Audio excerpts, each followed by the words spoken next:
All right, up next, I think this is actually the first reel-to-reel review I've done. Let me get my mic. I apologize for that. My son makes fun of me because I don't really edit my videos. I'm just like, man, once I hit record, I just keep going. So I apologize for that. But here we have a Teac X7R. Again, this is the first reel-to-reel review. I've got another 1, 2, 3, 4, 5 in the queue that I'll be making reviews on, and that spans Pioneer, Akai, and Teac, kind of the big ones. So these were manufactured between 79 and 84, dual capstan, auto reverse.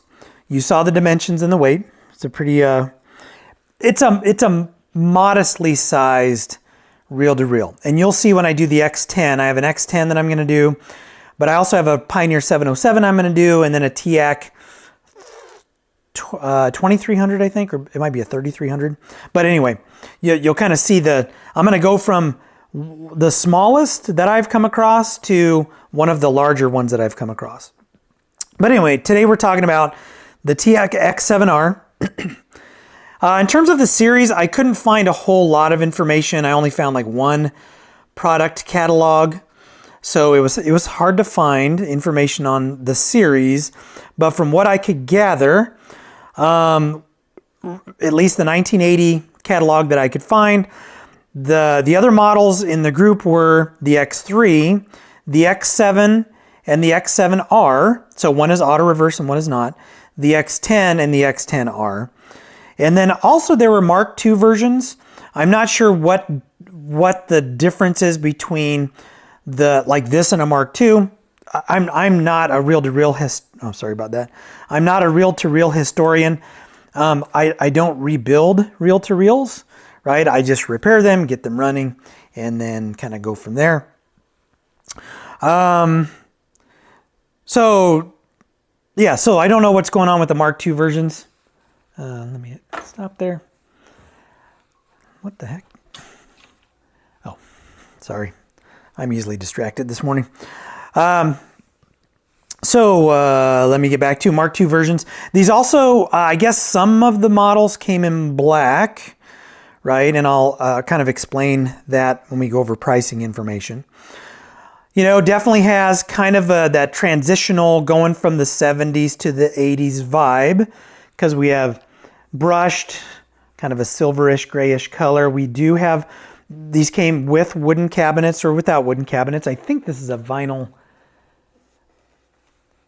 You know, I think that's a vinyl wrap. I'm pretty sure that's a vinyl wrap, but I don't know. It's a very, if it's vinyl, it's done very well. Like, I can't really tell the difference. It might actually be a veneer. Normally I can pick that out pretty good. Dual capstan. So unlike older decks that have one capstan on one side, this has one on each side. So it has double the number of pinch rollers that you have to go in and degunk, right? Degrease, because they'll freeze. Auto reverse, right? So that's nice. Get to the end of a tape and it just starts playing, or you can just play it right in the other direction. You can tell that by looking at the buttons. So you have, well, I don't want to jump ahead. I'll go into how to use this here in a minute. Push button. So at least when you're talking about later models, early mid 70s, late 70s, a sign of quality, in my opinion, on a tape deck is the use of buttons versus levers, right? So typically the higher the quality the tape deck, the more likely it is to have push buttons. I'm not saying you can't get a quality tape deck with levers, right? But I just think they appear to be of a higher quality, and that's as far as I'm going to go on that. So it's push button. It's got pitch control, which I love, right? So you pull this button out, and again, I'm kind of sneaking into the features, but pull that button out and you can adjust the speed, which is awesome, because unless you're calibrating these, and I'm not going to spend like $500 on a calibration cassette. I just don't do this enough. And again, I don't rebuild tape decks, right? I just repair them. And I do have one that I made. So I have my own little calibration cassette just to make sure, reel just to make sure that I'm close. But pitch control on these is nice because like this tape here, it runs slow because whoever recorded it, their tape deck was actually running fast in terms of the reel speed when they would record. So it's nice to have pitch control that you can easily get to. 2 speeds, 3 3/4, 7.5, 7-inch reel, so you cannot put 10 inches on this like on the X10R or the X10. Operation, super simple. Threading the tape, super simple, right? So reel, right, it just kind of loops this way, going up here, going up there, right? Nice and easy. Here's the auto reverse selector knob. Here is the pitch control. You pull it out and then you can slow it down or speed it up. You have all of your function buttons. Rewind, that's reverse play, stop, play, or forward play. Fast forward, all of your record functions. Power button, speed button, record mode, bias, record EQ, monitor so you can go between the tape or whatever it is you are recording, mic level, line level, and then output. So there is a service video that I'll be releasing on this, maybe around the same time. It might be a little bit later, might even be before. But on this one, all I did was replace the belt and then degunk the pinch rollers, right? Which is really kind of removing the old hardened grease is the most common thing you're going to do on any tape deck. This one, I'm kind of transitioning into serviceability. This one was super easy. I mean, it was one of the easier ones that I had to do, right? So you can actually, by removing this plate, and this plate, you can get to the pinch roller assembly. You can slide them off. You have to work on them. You can slide them off, re-grease it. You don't have to tear the whole thing apart. Nice and easy. Even the belt change in the back, there's a board that you'll see in the video that I had to remove, but removing that, there are a bunch of connectors. Remove it, flip it out of the way. You can get right to the capstans and replace the belt. So it was nice and easy to do that. Common things you'll have to do, like I was just talking about, belt change, at least the drive belt. Sometimes, and it's a good idea to do the counter belt. I didn't do it on this because the counter belt seemed good enough. But even replacing that, I don't think would be much of a chore. I don't think it didn't look like it would be that difficult. Removing the dried grease is something you're going to have to do. Cleaning everything, cleaning the tape path, cleaning the head, something you have to do. Again, calibration, I didn't calibrate it because I'm not really set up to do that. Big Matt, right? He's got a YouTube channel. I think it's BIGGMATT, if I remember correctly. But he has content on all different types of tape decks, and I would definitely check out his channel if you want to see how to properly go in and restore one of these. He's very comprehensive in terms of his service. But, you know, for someone who comes across one of these and if it has just the typical problems, you can get it running in, excuse me, probably less than an hour. So serviceability is easy. I haven't worked on enough of these to know of any gotchas or things you have to look out for. You know, excuse me. In terms of parts availability, I don't know how many of these were made. So, you know, cosmetic, make sure everything is there, make sure the meters light up, make sure the meters are working, right? If there's any evidence of that in the images for the listing, or if you go and you check out one of these in person, you want to make sure the meters are working, because those, I'm not sure about the availability of replacement meters, but you get that little spring broken on the inside and you're kind of hosed. You can repair them, but you have to have a microscope and a lot of patience and the right soldering equipment to do that, like a jeweler's soldering setup, basically. So anyway, make sure everything is here because you don't know that you're going to be able to get parts.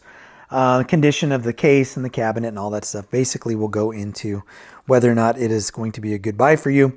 But in terms of serviceability for the basic things, pretty easy. If it's beyond that, I can't vouch to the serviceability of the unit for complex repairs.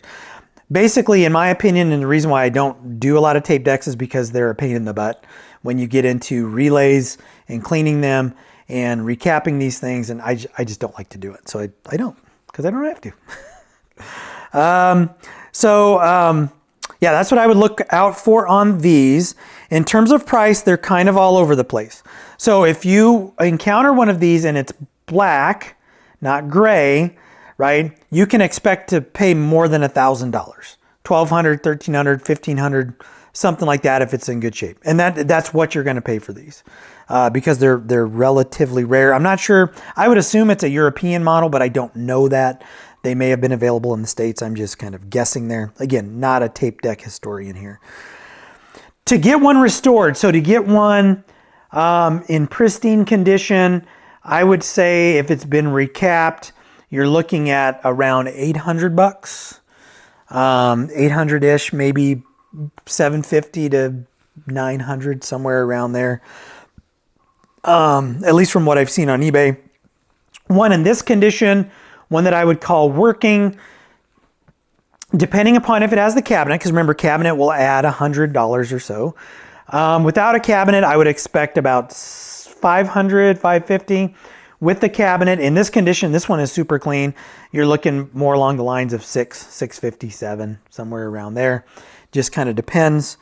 Here's the thing about getting one of these to repair, though, on your own.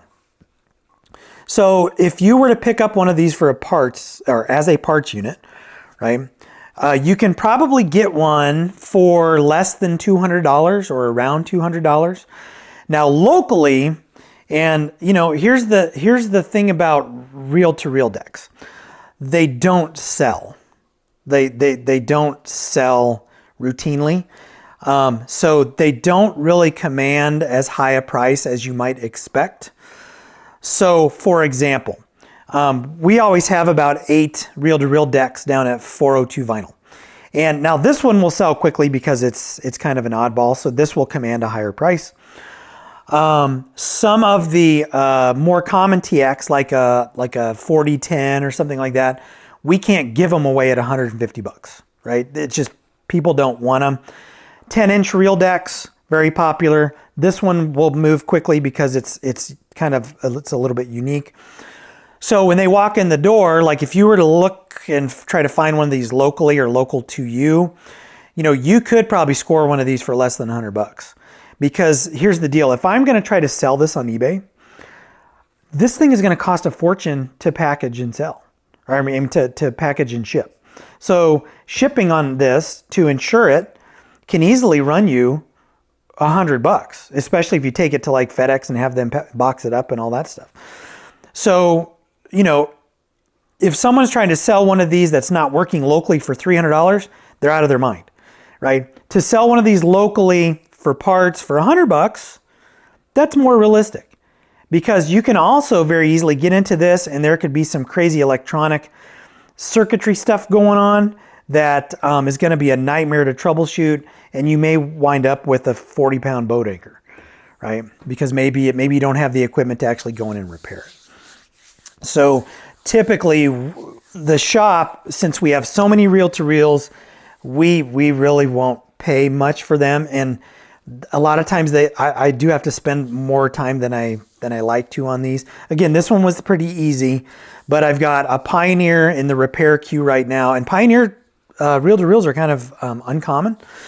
And this is an older Pioneer that looks like this. I'm not even sure if Teac. It looks like Teac probably built it for Pioneer, but I haven't even looked into that, so don't take that as the gospel. But it looks like a Teac made Pioneer.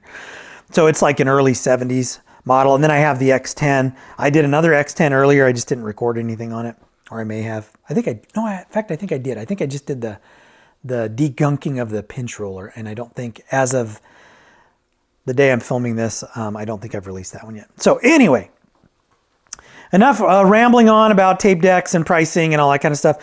That is to say, if you want to get one of these to repair, you don't have to spend a lot of money. That's the point of my rambling for the last 2 minutes.